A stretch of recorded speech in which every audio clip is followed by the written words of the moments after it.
ಗೊತ್ತಿಲ್ಲಲ್ಲ. So ಎಲ್ಲ ನಾಮಕ್ಕೂ ನಾನು ಅರ್ಥ ಹೇಳ್ಬಿಡ್ತೀನಿ. 33 ಇದು ಇಂಪಾರ್ಟೆಂಟ್ ಅಂತ ಹೇಳಿ. ಮೊದಲನೇ ಪದ ವಿಷ್ಣವೇ ನಮಃ. ನಾವು ಸಹಸ್ರನಾಮ ವಿಷ್ಣು ಸಹಸ್ರನಾಮಕ್ಕೆ ಬಂದಾಗ ಫಸ್ಟ್ ವರ್ಡ್ ಯಾವುದು? ವಿಶ್ವಂ ಅಂತ ಎತ್ಕೋತೀವಿ. ಅಂದ್ರೆ ಎಲ್ಲ ಕಡೆಯೂ ಆತನ ಒಂದು ಎನರ್ಜಿ ಪ್ರಸರಿಸಿದೆ. ಹಾಗಾಗಿ ಅದನ್ನ ಎತ್ಕೊಳ್ದೇನೆ ನಾವು ವಿಶ್ವಂ ಅಂತ ಎತ್ಕೊಳ್ತೀವಿ. ಅದೇ ಲಲಿತಾ ಸಹಸ್ರಕ್ಕೆ ಬಂದಾಗ ಶ್ರೀ ಮಾತ್ರೇ ನಮಃ ಅಂತ.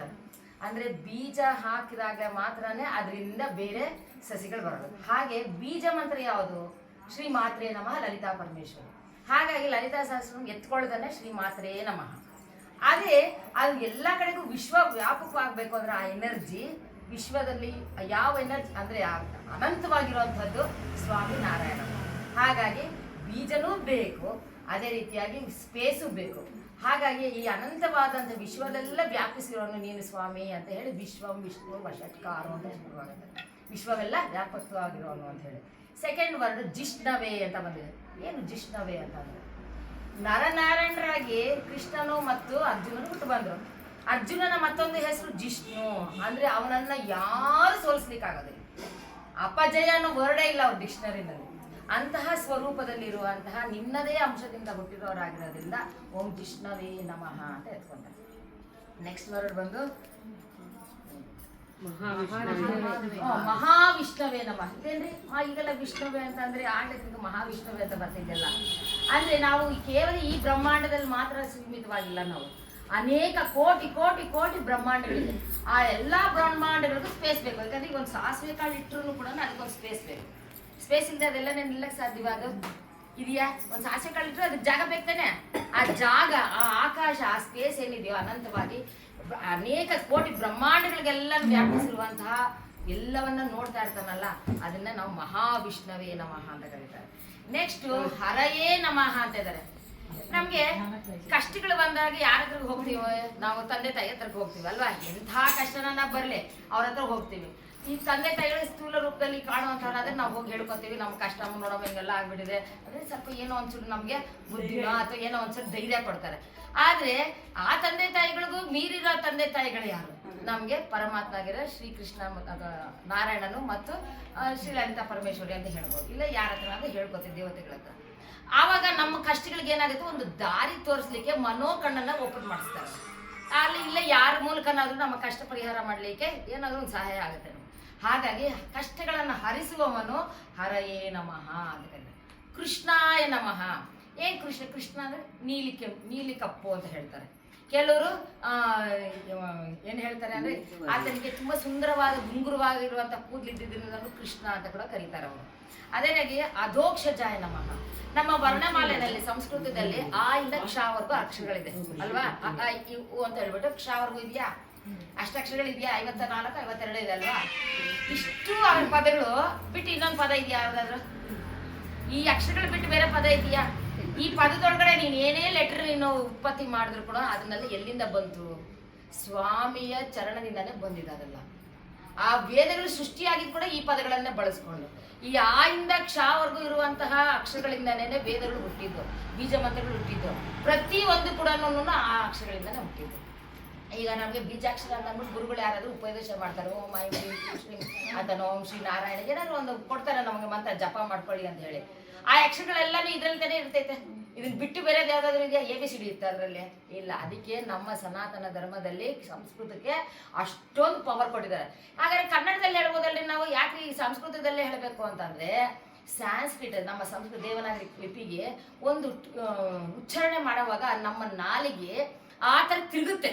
ಯಾವ ತರ ತಿರುಗುತ್ತೆ ಅಂದ್ರೆ ಆ ಒಂದು ಒಳಗಡೆ ಇರುವಂತ ಓಂ ಅಂತ ನಾವ್ ಎತ್ಕೊಂಡಾಗ ಏನಂದ್ರೆ ಹೊಟ್ಟೆ ನಾವಿಂದ ಹಿಡಿದು ಮೇಲಿಗೆ ಬಂದು ಅದನ್ನ ಹೊರಗಡೆ ಬಿಡ್ತೀವಿ. ಅದೇ ಎ ಅಂದ್ರೆ ಎ ಆಗೋದು, ABC, B ಅಂದ್ರೆ B ಆಗೋದು. ಅದ್ರಲ್ಲಿ ಏನಾದ್ರು ಇದೆಯಾ? ನಮ್ಗೆ ಏನಾದ್ರು ಉಪಯೋಗ ಆಗ್ತಿದೆ? ಉಸಿರನ್ನ ಕಟ್ಟುವಂಥದ್ದು ಏನಾದ್ರು ಇದೆಯಾ? ಆದರೆ ಸನಾತನ ಧರ್ಮದಲ್ಲಿ ಸಂಸ್ಕೃತಕ್ಕೆ ಎಷ್ಟು ಇದಿದೆ ಅಂದ್ರೆ ಆ ಎಲ್ಲಾ ಅಕ್ಷರಗಳು, ಈ 52 ಅಕ್ಷರ ಏನೇ ಒಂದು ಹುಟ್ಟಿದ್ರು ಕೂಡ ಈ ಬೀಜಾಕ್ಷರಗಳು ಅದ್ರಲ್ಲಿ ಮೇಲೆ ನಮ್ಗೆ ನಿಗ್ರಹ ಇಡೋ ಹಂಗೆ ತಂಗ್ ಹೆಂಗ್ ತಿರುಗುತ್ತೆ ಅಂದ್ರೆ ವೈಬ್ರೇಷನ್, ಇಡೀ ಬಾಡಿಗೆ ವೈಬ್ರೇಷನ್ ಬರೋ ರೀತಿಯಲ್ಲಿ ಅದನ್ನ ರಚನೆ ಮಾಡಿದ್ದಾರೆ. ಹಾಗಾಗಿ ಏನೇ ಈ ಆ ಇಂದ ಕ್ಷವರೆಗೂ ಇರುವಂತ ಅಕ್ಷರಗಳೆಲ್ಲ ನೀನೇ ಅಲ್ವಾ ಸ್ವಾಮಿ ಅಂತ ಹೇಳಿ ಅಧೋಕ್ಷಜ ಅಂತ ಆ ಕ್ಷ ಮಧ್ಯದಲ್ಲಿರೋ ಅಕ್ಷರಗಳೆಲ್ಲ ನೀನೇ ಅಂತ ಹೇಳ್ತಿದ್ದಾರೆ. ನೆಕ್ಸ್ಟ್ ಕೇಶವಾಯ ನಮಃ. ಕೇಶಿ ಅನ್ನೋ ರಾಜನನ್ನ ಕೊಂದವನು, ಅದರಿಂದ ಕೇಶವಾದನು ಹೇಳ್ತಾರೆ. ಕ್ಲೇಶಗಳಿಂದ ದೂರ ಮಾಡೋನು ಅಂತಲೂ ಅರ್ಥ ಇದೆ ಇದಕ್ಕೆ. ಸೊ 2 ಥರನೂ ಇದಕ್ಕೆ ಅರ್ಥ, ಕೇಶವ ಅಂತ ಹೇಳಿ. ನೆಕ್ಸ್ಟ್ ಮಾಧವಾಯ ನಮಃ. ಮಾ ಅಂದ್ರೆ ತಾಯಿ, ಮಾಧವ ಅಲ್ವಾ. ಮಾ ಅಂದ್ರೆ ಯಾರು? ತಾಯಿ. ಧವ ಅಂದ್ರೆ ಆಕೆಯ ವಲ್ಲಭ, ಅಂದ್ರೆ ಇಲ್ಲಿ ಲಕ್ಷ್ಮಿಯ ಪತಿ ಅಂತನೂ ತಿಳ್ಕೊಬಹುದು. ಇಲ್ಲಿ ಮಧುವಿನಂತಹ ಮಾತುಗಳನ್ನ ನಮ್ಗೆ ಸೃಷ್ಟಿ ಮಾಡಿಕೊಟ್ಟು ಅಂತನೂ ಆಗ್ಬೋದು. ಇದು ಇಲ್ಲ ಮಧುವನದಲ್ಲಿ ಇರೋನು ಅಂತನೂ ಆಗುತ್ತೆ. ಈ ತರ 3 ಅಕ್ಷರಗಳನ್ನು ಯಾವ್ದಾದ್ರೂ ನಾವು ಬಳಸ್ಕೋಬಹುದು. ನೆಕ್ಸ್ಟ್ ಬಂದು ರಾಮಾಯ ನಮಃ. ನಮ್ಗೆಲ್ಲರಿಗೂ ಗೊತ್ತು, ರಾಮ ಇಲ್ಲದೆ ಇದ್ದಿದ್ರೆ ಇವತ್ತು ನಾವು ತ್ರೇತಾಯುಗದಲ್ಲಿ ಅವನು ನಮ್ಗೆ ಕಲಿಸಿಕೊಟ್ಟಂತಹ ಪಾಠಗಳಲ್ಲೇ ಧರ್ಮ ಅಂದ್ರೆ ಹೇಗೆ ಅನ್ನೋದನ್ನು ತಿಳಿಸ್ಕೊಟ್ಟು ಹೋದವರು. ಹಾಗಾಗಿ ಆ ರಾಮನಿಗೆ ಕೂಡ ಒಂದು ಪದಗಳಿಗೆ ಈ ಪ್ರಾಮುಖ್ಯತೆ ಇದೆ. ನೆಕ್ಸ್ಟ್ ಬಂದು ಅಚ್ಯುತಾಯ ನಮಃ.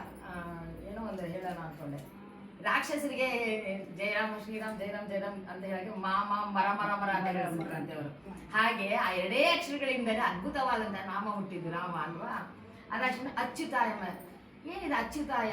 ಒಂದು ಚೂರಾದ್ರೂ ಲೋಪವಿಲ್ಲದೆ ಇರೋರು. ನಿರ್ಗುಣದಲ್ಲೂ ಯಾವ ಲೋಪ ಇಲ್ಲ, ಸಾಕಾರದಲ್ಲೂ ಏನು ಲೋಪ ಇಲ್ಲ, ನಿರ್ವಿಕಾರದಲ್ಲೂ ಯಾವ ಲೋಪ ಇಲ್ಲ. ಏನಾದ್ರೂ ನೀವು ತಿಳ್ಕೊ, ಅದ್ರಲ್ಲಿ ಏನಾದ್ರು ಒಂಚೂರು ಲೋಪ ಇದೆಯಾ ಅದರಲ್ಲಿ? ಎಂತಹ ಮಹರ್ಷಿಗಳ ಕಲಾದ್ರು ಕೂಡ ಅವ್ರಿಗೊಂಚೂರು ಲೋಪ ಇರ್ತದೆ. ಆದ್ರೆ ಲೋಪವಿಲ್ಲದವನು ಆತ ಅಂತ ಹೇಳಿರೋದ್ರಿಂದ ಅಚ್ಯುತ, ಚ್ಯುತಿನೇ ಇಲ್ಲದವನು ಅಚ್ಯುತ ಅಂತ ಕರೀತಾರೆ. ಅದೇ ಪುರುಷೋತ್ತಮ. ನಾವೆಲ್ಲ ಭೂಮಿ ಮೇಲೆ ಯಾವ ಬ್ರಹ್ಮಾಂಡದಲ್ಲಿ ಯಾವ ಮೂಲೆನಲ್ಲ ಹುಟ್ಟ್ರಿ ನಾವೆಲ್ಲ ಹೆಂಗಸ್ರೆ, ನಾವೆಲ್ಲ ಗೋಪಿಕೆಯರೇ, ಆಯ್ತಾ. ಆದ್ರೆ ಕೊನೆಗೆ ನಾವು ಸೇರೋದು ಯಾರನ್ನ? ಪರಮ ಪುರುಷನಾಗಿರುವಂತಹ ವಿಷ್ಣುವನ್ನೇ ಸೇರೋದು. ಅದಕ್ಕೆ ಪರಮ ಪುರುಷೋತ್ತಮ. ಪುರುಷೋತ್ತಮ ಉತ್ತಮರಲ್ಲಿ, ಪುರುಷರಲ್ಲೇ ಉತ್ತಮವಾದವನು ಪುರುಷೋತ್ತಮ ಅಂತ ಹೇಳ್ತಾರೆ. ಅದೇ ರೀತಿಯಾಗಿ ನೆಕ್ಸ್ಟ್ ವರ್ಡ್ ಗೋವಿಂದಾಯ ನಮಃ. ಈ ತಿರುಪತಿಗೆ ಸಂಬಂಧಪಟ್ಟಿರುವಂತಹ ಒಂದು ಪದ. ಅಲ್ಲಿ ಗೋವು ಕೊಡೋಕೆ ಹೇಳಿರ್ತಾರೆ, ಅವ್ರು ನೆಕ್ಸ್ಟ್ ದಿನ ಬರೋದಿಲ್ಲ. ಆಮೇಲೆ ಅಪ್ಪ ಕೊಡ್ಲಿಲ್ವಲ್ಲ ಗೋವು ಅಂತ ಹೇಳ್ಬಿಟ್ಟು ಅವ್ನ ಹಿಂದೆ ಹೊಡೋದಂತೆ. ಗೋವಿಂದ ಅಂದ್ರೆ ಗೋವನ್ನ ತಗೋ ಅಂತ ಹೇಳಿದಕ್ಕೆ ಗೋವಿಂದ ಅನ್ನೋ ಒಂದು ಪದ ಬಂತು ಅಂತ ಹೇಳ್ತಾರೆ. ಸೊ ಗೋವಿನಲ್ಲಿ ನಮ್ಮ ಸನಾತನ ಧರ್ಮ ಗೋವಿಗೆ ತುಂಬಾ ಪ್ರಾಮುಖ್ಯತೆ ಕೊಡ್ತೀವಲ್ವ. ಯಾಕೆಂದ್ರೆ ಅಷ್ಟು ಮುಗ್ಧವಾದಂತಹ ಪ್ರಾಣಿ. ಅಂಥದ್ದು ಅದು ಬರೀ ಒಂದು ಹುಲ್ಲನ್ನು ತಿಂದು ಎಂತಹ ಒಂದು ಜೀವಿಗಾದ್ರೂ ಪೋಷಣೆ ಕೊಡುವಂಥದ್ದು. ಇವಾಗ ಹುಟ್ಟಿದ ತಕ್ಷಣ ಒಂದು ಮಗುವಿಗೆ ತಾಯಿ ಹತ್ರ ಹಾಲಿಲ್ಲ ಅಂತಂದ್ರೆ ಹಸುವಿನ ಹಾಲನ್ನು ನಾವು ಕುಡಿಸೋದು. ಆದರೆ ಇವಾಗೆಲ್ಲ ಕಲ್ತಿ ಆಗೋಗ್ಬಿಟ್ಟಿದೆ ಬಿಡಿ. ಯಾಕಂದ್ರೆ 1 ಲೀಟರ್ ಹಾಲು ತಗೊಂಡ್ರೆ ಅದ್ರಲ್ಲಿ 10,000 ಹಸುಗಿಡ್ದು ಹಾಲು ಇರ್ತೈತೆ ಅದರಲ್ಲಿ. ಸೊ ಎಷ್ಟು ಮಟ್ಟಿಗೆ ಅದು ಸೇಫ್ ಅಂತ ನನಗನ್ಸೋದಿಲ್ಲ. ಹಾಗಾಗಿ ಈ ಗೋವಿಂದ ಅಂತ ಹೇಳಿದ್ರೆ ಗೋವಿನ ಸ್ವರೂಪದಲ್ಲಿ ಎಲ್ಲವನ್ನೂ ನಮಗೆ ಕೊಡುವಂಥದ್ದು. ಕಲ್ಪತರು ಅಂತ ಏನು ಕರಿತೀವಿ ನಾವು ಗೋವನ್ನ. ಯಾಕೆ ಅಂತಂದ್ರೆ ಕೇಳಿದ್ದನ್ನೆಲ್ಲ ಕೊಡುತ್ತದೆ. ನೆನ್ನೆ ಕೂಡ ನಾನು ಹೇಳಿದೆ ಅಲ್ವಾ, ಸತ್ಯವ್ರತ ಏನ್ ಮಾಡ್ತಾನೆ, ಇಡೀ ಭೂಮಿಯನ್ನ ಗೋವಿನ ರೂಪದಲ್ಲಿ ಅದನ್ನೇ ಪರಿವರ್ತನೆ ಮಾಡಿ ಪ್ರತಿಯೊಂದು ಖನಿಜವನ್ನ ನಮಗೆ ಕೊಟ್ರು. ಗೋವು ಅನ್ನೋದು ಪ್ರತಿಯೊಂದು ಮನುಷ್ಯ ಕೊನೆಗೆ ನೋಡ್ರಿ, ಇನ್ನ ಒಂದು ಹೇಳ್ತಾರೆ, ಹುಟ್ಟಿದ ತಕ್ಷಣ ಮಗುಗೆ ಹಾಲು ಕೊಡ್ತೀವಿ, ಆ ಹಾಲು ಸಿಗಲ್ಲ ಅಂದ್ರೆ ಹಾಲು ತರಿಸ್ತೀವಿ. ಅದೇ ವಯಸ್ಸಾಗೋಗಿ ಬೆಡ್ ರಿಡನ್ ಆಗೋಗ್ಬಿಟ್ಟಿರ್ತಾರೆ, ಅವ್ರಿಗೇನು ಕೊಡ್ತೀವಿ ನಾವು? ಅವಾಗಲೂ ಡಾಕ್ಟರ್ ಸ್ಪ್ರೇ ಮಾಡೋದು ಹಾಲೆ, ಇವಾಗ ಗ್ಲೂಕೋಸ್ ಹಾಕ್ತಾರೆ ಅಷ್ಟೇ. ಸೊ ಹಾಗಾಗಿ ಈ ಗೋವು ಅಂಥ ಒಂದು ಪರೋಪಕಾರಿ ಜೀವಿ, ಅದನ್ನ ರಕ್ಷಣೆ ಮಾಡೋದು ನಮ್ಮ ಧರ್ಮ. ನೆಕ್ಸ್ಟ್ ಬಂದು ವಾಮನಾಯ ನಮಃ. ವಾಮನಾಗಿ ಬಂದು ಬಲಿಯನ್ನ ಪಾತಾಳಕ್ಕೆ ತಳ್ಳಿದ್ರು. 3 ಹೆಜ್ಜೆಗೆ ಏನ್ ಮಾಡಿದ್ರು ಅವರು? 1 ಹೆಜ್ಜೆ ಆಕಾಶಕ್ಕೆ ಇಟ್ಟರು, 1 ಹೆಜ್ಜೆ ಭೂಮಿ ಮೇಲೆ ಇಟ್ಟರು. ಆದ್ರೆ ಇದನ್ನೇನನ್ನ ಸೂಚಿಸುತ್ತೆ? ಆಕಾಶ ಭೂಮಿಗೆ ಕನೆಕ್ಟಿವಿಟಿ. ಈ ಕನೆಕ್ಟಿವಿಟಿ ಇದ್ರೆ ಮಾತ್ರ ಪರಮ ಪುರುಷ ಅಂದ್ರೆ ನಾವು ತಕ್ಷಣ ಎಲ್ಲರೂ ಕೈ ಎತ್ತೀವಿ ಹಿಂಗೆ. ಅದು ಹಿಂಗನ್ನಲ್ಲ ನಾವು ಅಂತೀವಿ. ಯಾವತ್ತಾದ್ರೂ ಯಾವಾಗಲೂ ಮೇಲ್ಗಡೆ ಲೋಕಕ್ಕೆ ತೋರಿಸ್ತೀವಿ ಅಲ್ವಾ? ಏನೇ ಅಂತ ಅರ್ಥ? ಭಗವಂತ ಅಲ್ಲಿದ್ದಾನೆ. ಆ ಒಂದು ನಾವು ಏನು ಮನಸ್ಸಿನಲ್ಲಿ ಆಲೋಚನೆ ಮಾಡ್ತಾ ಇರ್ತೀವೋ ಆ ಆಲೋಚನೆಗೆ ಕನೆಕ್ಟ್ ಆಗ್ತಾನೆ. ಆ ತಾಯಿ ಆಗಲಿ, ಭಗವಂತನಾಗಲಿ, ಶ್ರೀಮನ್ ನಾರಾಯಣನಾಗಲಿ, ಯಾರಾದ್ರೂ ಕನೆಕ್ಟ್ ಆಗೋದು ಆ ಭಗವಂತನಿಗೆ, ಭೂಮಿಗೂ ಅದಕ್ಕೆ ನಾವು ಮಧ್ಯದಲ್ಲಿ ಆ ಭಕ್ತಿ ಅನ್ನೋದಿದೆ, ಕಾನ್ಷಿಯಸ್ನೆಸ್ ಅನ್ನೋದು ಇರುತ್ತಲ್ಲ, ಆ ಜಾಗೃತ ಮನಸ್ಸು ಅನ್ನೋದಿರುತ್ತಲ್ಲ, ಆ ಮನಸ್ಸು ಕನೆಕ್ಟ್ ಮಾಡುತ್ತೆ.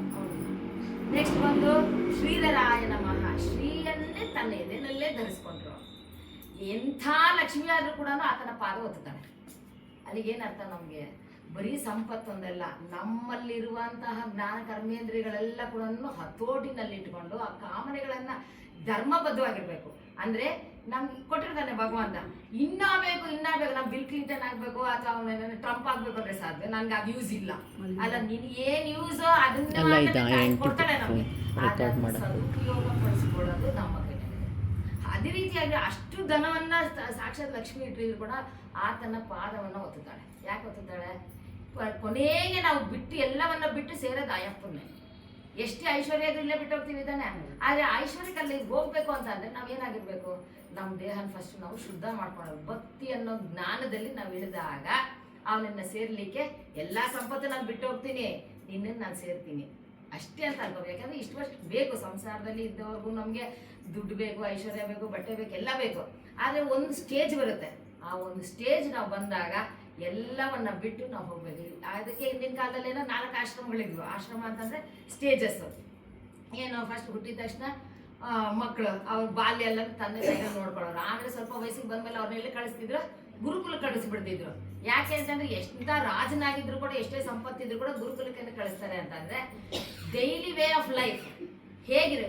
ಒಂದು ಸೌದೆ ಕಡಿದ್ರೆ ಹೇಗೆ ಅದರಿಂದ ನಾವು ಬೆಂಕಿ ಇಡ್ಸೋದು, ಹೇಗೆ ಅಡುಗೆ ಮಾಡೋದು, ನೆಲದ ಮೇಲೆ ಮಲ್ಕೊಳ್ಳೋದು ಹೇಗೆ, ಅದು ಗುರುಗಳ ಸೇವೆ ಹೇಗೆ ಮಾಡೋದು, ಇದನ್ನೆಲ್ಲ ಕಲ್ತ್ಕೊಂಡ್ರೇನೆ ಎಂಥ ಕಷ್ಟ ಬಂದ್ರು ಫೇಸ್ ಮಾಡಕ್ ರೆಡಿ ಇರ್ತಾರೆ ಮಕ್ಕಳು.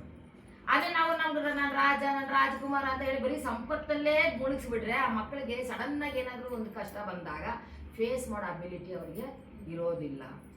ಅದಕ್ಕೆ ಮಕ್ಕಳನ್ನ ಯಾವ್ರನ್ನು ಸುಖವಾಗಿ ಬೆಳೆಸ್ಬೇಡ್ರಿ ಅಂತ ಸರಿ ಹೇಳ್ತೀವಿ ಎಲ್ಲರೂ. ಅದಕ್ಕೊಂದು ಭಾಗವತದಲ್ಲಿ ಒಂದು ಕಥೆನೂ ಇದೆ, ಮುಂದಕ್ಕೆ ಯಾವಾಗಾದ್ರೂ ಹೇಳ್ತೀನಿ. ನೆಕ್ಸ್ಟ್ ಶ್ರೀಕಂಠಾಯ ನಮಃ. ಏನಕ್ಕೆ ಶ್ರೀಕಂಠ ಬಂದ್ರು ಇಲ್ಲಿ? ಶಿವನನ್ನ ಹೇಳ್ತಾ ಇದಾರಲ್ಲ, ಎಷ್ಟೊತ್ತು ನಾವು ಪುರುಷೋತ್ತಮ ಮುಂದೆ ಹೇಳಿ ಅಲ್ಲಿ ಏನಕ್ಕೆ ಶ್ರೀಕಂಠ ಅಂದ್ರೆ ಹರಿಹರರಲ್ಲಿ ಭೇದವಿಲ್ಲ, ಭೇದ ಮಾಡೋ ಹಾಗಿಲ್ಲ, ಅವರಿಬ್ರು ಒಂದೇ. ಹಾಗಾಗಿ ಶ್ರೀಕಂಠನೂ ನೀನೇ, ನೀಲಕಂಠನೂ ನೀನೇ, ಸರ್ಪಶಯನೂ ನೀನೇ, ಸರ್ಪಾಭರಣದಿಂದ ಇರೋನು ನೀನೇ ಅಂತ ಹೇಳ್ತಿದ್ದಾರೆ. ನೆಕ್ಸ್ಟ್ ಬಂದು ವಿಶ್ವಸಾಕ್ಷಿಣಿ ನಮಃ. ಏನಿದು ವಿಶ್ವಸಾಕ್ಷಿಣಿ? ಇಡೀ ಪ್ರಪಂಚ ಅಂದ್ರೆ ಎಷ್ಟು ಬ್ರಹ್ಮಾಂಡಗಳಿದೆಯೋ ಅದನ್ನೆಲ್ಲ ನೋಡ್ಲಿಕ್ಕೆ ಒಂದು 18 ಕ್ಯಾಮ್ರಾಗಳಿರ್ತವೆ, CC ಕ್ಯಾಮ್ರಾಗಳು. ಮನೆ ಕೂಡ ನಾನು ಹೇಳಿದ್ದೆ ನನ್ನ ವಿಷಯನ. ಏನ್ ಮಾಡ್ತಾ ಇರ್ತಾವೆ ಇದು? ಈ 18 ಕ್ಯಾಮ್ರಾಗಳನ್ನ ಬಚ್ಚಿಟ್ಕೊಂಡು ನಾವು ಏನ್ ಕೆಲಸ ಮಾಡೋಕ್ಕಾಗಲ್ಲ. ಏನದು 18? ಯಾವ್ಯಾವ? ಪಂಚಭೂತಗಳು, ಗಾಳಿ, ನೀರು, ಸ್ಪೇಸು, ಅಗ್ನಿ, ವಾಯು, ಇಷ್ಟು 5. ಅದಾದ್ಮೇಲೆ ನಮ್ಮ ಮನಸ್ಸು ಅನ್ನೋದಿರುತ್ತೆ, ಆತ್ಮ ಮತ್ತು ಮನಸ್ಸು ಅನ್ನೋದಿರುತ್ತೆ. ಅದಾದ್ಮೇಲೆ ಚತುರ್ವೇದಗಳಿರ್ತವೆ ನೋಡಕ್ಕೆ. ಬೆಳಗ್ಗೆ ಹೊತ್ತಲ್ಲಿ ನೋಡ್ಲಿಕ್ಕೆ ಸೂರ್ಯ ಇರ್ತಾನೆ, ರಾತ್ರಿ ನೋಡಕ್ಕೆ ಚಂದ್ರ ಇರ್ತಾನೆ, ಸಂಜೆ ಇರ್ತೈತೆ, ಹಗಲು ಇರುತ್ತೆ, ರಾತ್ರಿ ಇರುತ್ತೆ. ಈ ತರ 18 ಕ್ಯಾಮ್ರಾಗಳು ಬಿಟ್ಟು ಏನು ಮಾಡೋಕ್ಕಾಗಲ್ಲ. ಇಲ್ಲದೆ ನಾವು ಮನೆ ಒಳಗಡೆ ಬಚ್ಚಿಟ್ಕೊಂಡು ನಾವು ಮಾಡ್ತೀವಿ ಈ ಕೆಲಸನ ಅಂತಂದ್ರು ಅಲ್ಲಿ ಯಾರು ಇರ್ತಾರೆ, ಗಾಳಿನಾಗ್ಲೂ ಇರ್ತೈತೆ, ಉಸಿರನ ಇರ್ತೈತೆ. ಹಾಗಾಗಿ ಈ ಒಂದು ಎಲ್ಲ ರೆಕಾರ್ಡೆಡ್ ಆಗಿರುತ್ತೆ ಯೂನಿವರ್ಸ್ ನಲ್ಲಿ. ಪ್ರತಿಯೊಂದು ಕೂಡ ರೆಕಾರ್ಡ್ ಆಗುತ್ತೆ. ಅವ್ರು ಬರಿತಾ ಇರ್ತಾರೆ, ನೀನು ಎಷ್ಟು ಸಕರ್ಮ ಮಾಡಿದ್ಯಾ, ಎಷ್ಟು ದುಷ್ಕರ್ಮ ಮಾಡಿದ್ಯಾ ಅಂತ ಹೇಳ್ಬಿಟ್ಟು ರೆಕಾರ್ಡ್ ಹೋಗ್ತಾ ಇರ್ತೈತೆ. ಯಾವಾಗ ನಾವು ಕಳ್ಕೊತೀವಿ ಅಂದ್ರೆ ನಮ್ಗೆ ಜ್ಞಾನೋದಯ ಆದಾಗೆ, ಜ್ಞಾನೋದಯ ಆಗಿ ಆ ಒಂದು ಹಾದಿನಲ್ಲಿ ನಡೆಯಕ್ಕೆ ಶುರು ಮಾಡಿದಾಗ ನಿಧಾನವಾಗಿ ಇವೆಲ್ಲ ಕೂಡ ಮೈನಸ್ ಆಗ್ತಾ ಬರುತ್ತೆ. ಇದನ್ನೆಲ್ಲ ಸಾಕ್ಷಿಯಾಗಿ ನಿಂತು ನೋಡೋದು ಯಾರು? ಭಗವಂತ. ಯಾಕಂದ್ರೆ ಆಯಪ್ಪ ನೋಡ್ತಾ, ಯಾಕಂದ್ರೆ ಸೃಷ್ಟಿ ಮಾಡಿದೆಲ್ಲ ಆಯಪ್ಪನೆ. ಇವಾಗ ನಾವು ಒಂದು 10 ಜನ ಮಕ್ಕಳು ಬಿಡ್ತೀವಿ, 10 ಜನ ನೋಡ್ಬೇಕು ತಾನೆ ನಾವು ಬಿಟ್ಬಿಡಕ್ಕಾಗುತ್ತೆ 10 ಜನ ಮಕ್ಕಳನ್ನು? ಇಲ್ಲ, ಎಲ್ಲರೂ ನೋಡಿಲ್ಲ. ಅದೇ ರೀತಿಯಾಗಿ ಇಷ್ಟು ಕೋಟಿ ಜೀವಗಳನ್ನ ಸೃಷ್ಟಿ ಮಾಡಿದ್ರು ಕೂಡ ಭಗವಂತ ಎಲ್ಲರನ್ನು ಸಾಕ್ಷಿ ರೂಪಿಯಾಗಿ ನೋಡ್ತಾ ನಿಂತಿರ್ತಾನೆ. ಯಾರ್ಯಾರು ಏನ್ ಮಾಡ್ತಾರೆ ನನ್ನ ಮಕ್ಕಳು ಅಂತ ಹೇಳಿ. ಅದಕ್ಕೆ ಅವ್ರನ್ನ ವಿಶ್ವಸಾಕ್ಷಿನೇ ನಮಃ ಅಂತ ಹೇಳ್ತಾರೆ. ನಾರಾಯಣಾಯ ನಮಃ. ನಾರ ಅಂದ್ರೆ ನೀರು, ಆಯನ ಅಂದ್ರೆ ನಿದ್ದೆ ಮಾಡ್ತೇವೆ ನಾವು. ಅಂದ್ರೆ ನೀರಿನ ಮೇಲೆ ಮಲಗಿದವನನ್ನ ನಾರಾಯಣ ಅಂತ ಕರಿತೀವಿ. ಏನು ನಾರ ಅಂದ್ರೆ ಏನು? ನಾರಾಯಣ ಅಂದ್ರೆ ಆಯನ ಅಂದ್ರೆ ಮಲಗಿ, ನೀರಿನ ಮೇಲೆ ಮಲಗಿರುವವನು. ನಾರ ಅಂದ್ರೆ ಕ್ಯಾಚ್ ಮಾಡ್ತಾನೆ. ನೀವೆಲ್ಲ ಸುಮ್ಮನೆ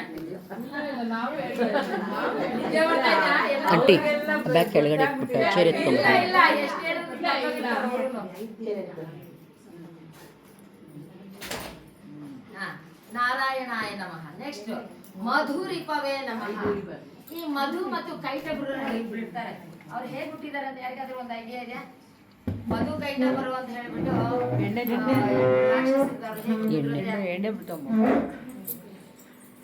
ಮಧು ಕೈಟಭರವೇ ನಮಃ. ಕಿವಿನಲ್ಲಿರೋ ಗುಗ್ಗೆ ತೆಗಿತೀವಲ್ಲ, ಗುಗ್ಗೆ, ಆ ಗುಗ್ಗೆ ಇರುತ್ತಲ್ಲ, ಆ ಗುಗ್ಗೆಯಿಂದ ಹುಟ್ಟಿದವ್ರು ಇವರು. ಮಧು ಕೈಟಭರು ಇಬ್ರು ರಾಕ್ಷಸರು, ಕಿವಿಯ ಗುಗ್ಗೆಯಿಂದ ಹುಟ್ಟಿದವರು. ಆ ಗುಗ್ಗೆ ಒಳಗಡೆ ಬಂದಿದ ತಕ್ಷಣನೇ ನೀರಿನಲ್ಲಿ ಬಿದ್ದು ಇಬ್ರು ರಾಕ್ಷಸರು ಹುಟ್ಕೊಂತಾರೆ. ಅವ್ರು ಎಂತ ಮಹಾನ್ ರಾಕ್ಷಸರು ಅಂತಂದ್ರೆ ವಿಪರೀತವಾದಂತಹ ದುಷ್ಟದ ಗುಗ್ಗೆಯಿಂದ ಹುಟ್ಟಿದವರು. ಅದಕ್ಕೆ ದೇವತೆಗಳ ಯಾವುದೇ ಒಂದು ವೇಸ್ಟ್ ಇಂದ ಹುಟ್ಟೋರು ಕೂಡ ಜೀವ ಪಡ್ಕೊಂತಾರೆ. ಯಾವುದೇ ವೇಸ್ಟ್ ಅಲ್ಲಿಲ್ಲ ಅವರಲ್ಲಿ. ಹೇಗೆ ನಮ್ಮ ದೇಹದಲ್ಲಿ ಏನೇನು ಹುಟ್ಟುತ್ತೆ, ಒಂದು ಬೆವರಿನಿಂದ ಕೂಡ ಕ್ರಿಮಿಕೀಟಗಳು ಹುಟ್ಟುತ್ತವೆ. ಏನು ಹುಟ್ಟೋದೆ? ಬೆವರಿನಿಂದ. ಹಾಗೆ ಅದಕ್ಕೆ ಮಧುರಿಪವೇ ನಮಃ ಅಂದ್ರೆ ಮಧು ಅನ್ನೋ ಒಬ್ಬ ರಾಕ್ಷಸನನ್ನ ಕೊಂದವನು ಅಂತ ಅರ್ಥ. ಅನಿರುದ್ಧಾಯ ನಮಃ. ಕೆಲವು ಇಂಪಾರ್ಟೆಂಟ್ ಆಗಿರುವಂತಹ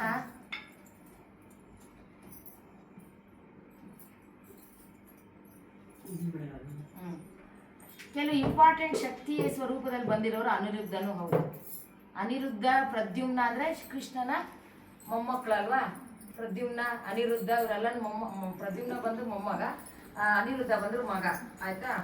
ಅವ್ರು ಕೂಡ ಇಂಪಾರ್ಟೆಂಟ್. ವಾಸುದೇವನ ಸ್ವರೂಪ ಕೂಡ ಇಂಪಾರ್ಟೆಂಟ್ ಅಂತ ಹೇಳ. ತ್ರಿವಿಕ್ರಮಾಯ ನಮಃ. ತ್ರಿವಿಕ್ರಮನಾಗಿ ಬಂದು ಅಳತೆ ಮಾಡಿದವನು ವಾಮನವನಾಗಿನು, ಅದಕ್ಕೋಸ್ಕರ ತ್ರಿವಿಕ್ರಮನ ಇದ್ದಾರೆ. ವಾಸುದೇವ ಅವ್ರ ತಂದೆಯ ಅಂಶ ಅವರು. ಯಾಕಂದ್ರೆ ಎಷ್ಟೋ ಸಾವಿರಾರು ವರ್ಷಗಳು ಅವರು ತಪಸ್ಸನ್ನ ಮಾಡಿ ವಾಸುದೇವನು ಪಡ್ಕೊಂಡಿರೋದು ಅವರನ್ನ. ನೆಕ್ಸ್ಟ್ ಜಗದ್ಯೋನಯೇ ನಮಃ. ಎಲ್ಲರಿಗೂ ಕೂಡ ಜಗತ್ ಪ್ಲಸ್ ಯೋನಿ ಅಂದ್ರೆ ಎಲ್ಲರಿಗೂ ಕೂಡ ಸೃಷ್ಟಿ ಮಾಡೋದು ನೀನೆ. ಅದಕ್ಕೆ ಅಯೋನಿಜೆ ಅಂತ ಕರೆಯೋದು ದೇವಿನ, ಜಗದ್ಯೋನಯೇ ಅಂತ ಕರೆಯೋದು ಭಗವಂತನ. ಯಾಕೆ ಅಂತಂದ್ರೆ ಆಕೆ ಅಯೋನಿಜೆ, ಯಾವ ಯೋನಿನಲ್ಲಿ ಬಂದವರಲ್ಲ, ಅಂದ್ರೆ ಯಾವ ಗರ್ಭದಿಂದನೂ ತಾಯಿ ಬಂದಲ್ಲ. ನೀವು ಸಾಮಾನ್ಯವಾಗಿ ಪದ್ಮಾವತಿ ಹೇಗೆ ಹುಟ್ಟಿದ್ಲು, ಒಂದು ಕಮಲದಲ್ಲಿ ಬಂದವಳು. ರಾಧೆ ಹೆಂಗ್ ಬಂದು, ಆಕೆ ಕೂಡ ಒಂದು ಸರೋವರದ ಕಮಲದಲ್ಲಿ ಬಂದವಳು. ಆಂಡವಾಳು ಹೇಗೆ ಹುಟ್ಟಿದ್ರು, ತುಳಸಿ ಕಟ್ಟೆ ಹತ್ರ ಸಿಕ್ಕದವಳು. ಅದೇ ರೀತಿಯಾಗಿ ಕಾತ್ಯಾಯಿನಿ ಮಹರ್ಷಿಗಳ ಹತ್ರ ಸುಮ್ಮನೆ ತನ್ನಷ್ಟಕ್ಕೆ ತಾನು ಮಗು ಹುಟ್ಟು ಬಂದು ತೊಡೆ ಮೇಲೆ ಕೂತ್ಕೊಂಡವಳು. ಹಾಗಾಗಿ ತಾಯಿ ಯಾವತ್ತೂ ಕೂಡ ಯೋನಿನಲ್ಲಿ ಬಂದವರಲ್ಲ, ಗರ್ಭದಲ್ಲಿ ಬಂದವರಲ್ಲ, ಅವ್ರು ಅಷ್ಟಕ್ಕೆ ಅವರೇ ಸೃಷ್ಟಿಯಾಗಿ ಬಂದವರು ಅವರು. ಹಾಗಾಗಿ ಅವರನ್ನು ಅಯೋನಿಜೆ ಅಂತ ಕರೀತಾರೆ. ಆದ್ರೆ ಈ ಅಪ್ಪನ ಮಾತ್ರ ಜಗಜ್ಜೀವನಯೇ ನಮಃ ಅಂತ ಕರೀತಾರೆ. ಯಾಕೆಂದ್ರೆ ಇವಾಗ ವಾಮನಾಗಿ ಹುಟ್ಟು ಬಂದಿದ್ದು ಯಾರಾದ್ರೆ ಅದಿತಿ ಮತ್ತು ಕಶ್ಯಪರ ಮಗನಾಗಿ ಹುಟ್ಟು ಬರ್ತಾರೆ, ಯೋನಿನಲ್ಲಿ ಬಂದವರು. ಕೃಷ್ಣ ಪರಮಾತ್ಮ ಅವರು ಗರ್ಭದಲ್ಲಿ ಬಂದವರು, ಗರ್ಭವಾಸ ಮಾಡಿ. ಹಾಗಾಗಿ ಇವರೆಲ್ಲ ಭಗವಂತ ಎಲ್ಲ ಸ್ವರೂಪವನ್ನು ಇದ್ರಲ್ಲಿ ಬಂದವರು, ಗರ್ಭದಲ್ಲಿ ಬಂದವರು. ಆದರೆ ತಾಯಿ ಅಯೋನಿಜನಾಗಿರ್ತಾರೆ. ನೆಕ್ಸ್ಟ್ ಬಂದು ಜಗದ್ಯೋನ. ನೆಕ್ಸ್ಟ್ ಶೇಷತಲ್ಪ ನಿವಾಸಿನಿಯೇ ನಮಃ. ಎಲ್ರಿಗೂ ಗೊತ್ತು ಶೇಷ ಅಂತಂದ್ರೆ ಹಾವು, ಹಾವಿನ ಒಂದು ಹಾಸಿಗೆ ಮೇಲೆ ಮಲಗಿದವನು ಅಂತ ಹೇಳಿ. ಯಾವಾಗ ಕಾಂಡವನ ಎಲ್ಲಾನು ಸುಟ್ಟು ಭಸ್ಮ ಹೋಗುತ್ತೋ, ಕೆಲವು ಇನ್ನೊಂದು ಜನಮೇಜಯ ಸರ್ಪಯಾಗ ಮಾಡಿದಾಗ ಕೆಲವು ಪುಣ್ಯದ ಕಾರ್ಯದ ಮೇಲಾಗಿ ಅವ್ರಿಗೆ ಸ್ವಲ್ಪ ಉಳ್ಕೊಂತೈತೆ. ಆವಾಗ ಅವ್ರೇನ್ ಮಾಡ್ತಾರೆ, ಇವ್ರಿಗೆ ಇಬ್ರು ಇಷ್ಟು ಕೆಲವು ಹಾವುಗಳಿದ್ದಾರೆ, ವಾಸುಕಿ, ಆದಿಶೇಷ, ರಕ್ಷಣೆ ಕೊಟ್ಟಂತ ದೇವತೆಗಳು. ವಾಸುಕಿ ಬಂದ್ಬಿಟ್ಟು ಏನ್ ಮಾಡ್ತಾನೆ, ಶಿವನ ಒಂದು ಭುಜದ ಮೇಲೆ ಬಂದು ಕುತ್ಕೊಂತಾನೆ. ಅದೇ ರೀತಿಯಾಗಿ ಆದಿಶೇಷನ್ ಏನ್ ಮಾಡ್ತಾನೆ, ನಾರಾಯಣಗೆ ಮಲಗಿದ ಹಾಸಿಗೆ ಹಾಕ್ತಾನೆ. ಹಾಗಾದ್ರೆ ಇವರೆಲ್ಲ ಹೇಳ್ರಿ ಹೇಗೆ ಇದು ಸಾಧ್ಯವಾಯ್ತು ಇದು ಅಂತ ಕೇಳ್ಬೋದು. ನಮ್ಮ ಒಂದು ಅಚ್ಚರಿ ಒಂದು ವಿಷಯ ನಾವು ಈಗ ಒಬ್ಬ ವಾಸುಕಿ ಎಷ್ಟು ಉದ್ದ ಇದ್ದ ಅಂದ್ರೆ ಹೆಚ್ಚು ಕಮ್ಮಿ 50 ಕಿಲೋಮೀಟರ್ ಅಷ್ಟು ಎತ್ತರ ಇರ್ತಾರೆ. ಇವತ್ತಿಗೂ ಎಲ್ಲೋ ಒಂದ್ ಕಡೆ ಒಂದು ಅನಕೊಂಡ ತರದ್ದು ಒಂದು ಕಿಲೋಮೀಟರ್ ಅಷ್ಟು ಉದ್ದದ್ದು ಸ್ಕೆಲಿಟನ್ ಸಿಕ್ಕಿದೆ ಅಂತ ಹೇಳ್ತಾರೆ. ಅದು ಎಷ್ಟು ಉದ್ದ ಇತ್ತು ಅಂದ್ರೆ ಮೇರು ಪರ್ವತನನ್ನು ಸುತ್ತಬೇಕಿತ್ತು ತಾನೆ. ಈಗ ಒಂದು ಪರ್ವತ ಅಂದ್ರೆ ಬೆಟ್ಟ ಅಂದ್ರೆ ಎಷ್ಟು ಕಿಲೋಮೀಟರ್ ಇರುತ್ತೆ, ಕನಿಷ್ಠ ಒಂದು ಸುತ್ತಳತೆ 15 ಕಿಲೋಮೀಟರ್ ಅಲ್ವಾ. ಒಂದು ಪರ್ವತ ಅದನ್ನ ನೀರಲ್ಲಿ ಹಾಕಿ ಮಂಥನ ಮಾಡ್ಬೇಕು ಅಂತಂದ್ರೆ ಆ ಪರ್ವತ ಎಷ್ಟು ಇರುತ್ತೆ, ರೇಡಿಯಸ್, ಈ ತರ ರೇಡಿಯಸ್ ಎಷ್ಟಿರುತ್ತೆ, ಒಂದು 60 ಕಿಲೋಮೀಟರ್ ಅಂದ್ರೆ ಇರುತ್ತೆ ತಾನೆ. ಹೋಗಿ ಒಂದು 20 ಕಿಲೋಮೀಟರ್ ಲೆಕ್ಕ ಹಾಕೊಳ್ಳೋಣ. ಅದನ್ನ ಸುತ್ತಬೇಕಾದ್ರೆ ಹಾವು ಎಷ್ಟು ಬೇಕು, ಇದೊಂದು 15, ಆ ಕಡೆಗೆ ಒಂದು 5 ಕಿಲೋಮೀಟರ್, ಈ ಕಡೆಗೆ ಒಂದು 5 ಹಿಡ್ಕೋಬೇಕಲ್ಲ ಎಲ್ಲರೂ ಒಬ್ಬೊಬ್ರು ರಾಕ್ಷಸರು ದೇವತೆಗಳು. ಹಾಗಾಗಿ ಎಷ್ಟು ಏನಿಲ್ಲ ಅಂದ್ರೆ 15 ಕಿಲೋಮೀಟರ್ ಇರ್ತಾನೆ ಅಂತ ಒಂದು ಅಂದಾಜು. ಇಂತ 15 ಕಿಲೋಮೀಟರ್ ಇರ್ಬೇಕಂದ್ರೆ ಆಯಪ್ಪ ಎಷ್ಟು ದಪ್ಪ ಇರ್ಬೋದು, 1 ಕಿಲೋಮೀಟರ್ ರೇಡಿಯಸ್ ಅದ್ರ ಅಗ್ಲ ಇರ್ತಾನ. ನಾವು ಯೋಚನೆ ಮಾಡ್ಬೇಕದನ್ನ. ಅಂತಹ ಒಬ್ಬ ವಾಸುಕಿ ಜರ್ಜರಿತ ಆಗೋಯ್ತಲ್ಲ ಮೈಯೆಲ್ಲಾನು. ಹಾಗಾದ್ರೆ ನನ್ಗೆ ಎಲ್ಲಿ ನಾನು ಇಷ್ಟೆಲ್ಲ ಕಷ್ಟಪಟ್ಟಿದ್ದಲ್ಲ, ನನ್ಗೆ ಏನ್ ವರ ಕೊಡ್ತೀಯ ಸ್ವಾಮಿ ಅಂತ ಕೇಳಿದಾಗ ನನ್ನ ಒಂದು ಭುಜದ ಮೇಲೆ ಇರುವಂತ ಕೇಳಿದ್ರು. ಯಾರು? ಸ್ವಾಮಿ ಶಿವ ಕೇಳ್ತಾನೆ. ಹಾಗಾದ್ರೆ ಅಷ್ಟು ತೂಕ ಇರುವಂತಹ ವಾಸುಕಿಯನ್ನ ತನ್ನ ಭುಜದ ಮೇಲೆ ಇರಿಸ್ಕೋಬೇಕಾದ್ರೆ ಶಿವನ ಭುಜ ಎಷ್ಟು ದೊಡ್ಡದಾಗಿರ್ಬೇಕು ಅದು ನಾವು ಅಂದಾಜು ಮಾಡೋಣ. ಸರಿ, ಶಿವನ ಭುಜವನ್ನ ಅಷ್ಟಿರ್ಲಿ, ವಾಸುಕಿನ ಅದ್ರ ಮೇಲೆ ಕೂರಿಸ್ಕೊಂಡಿರ್ಲಿ. ಹಾಗಾದ್ರೆ ಅವಿಬ್ಬರನ್ನ ಹೊತ್ತಂತ ನಂದೀಶ್ವರ ಎಷ್ಟಿರ್ತಾರೆ?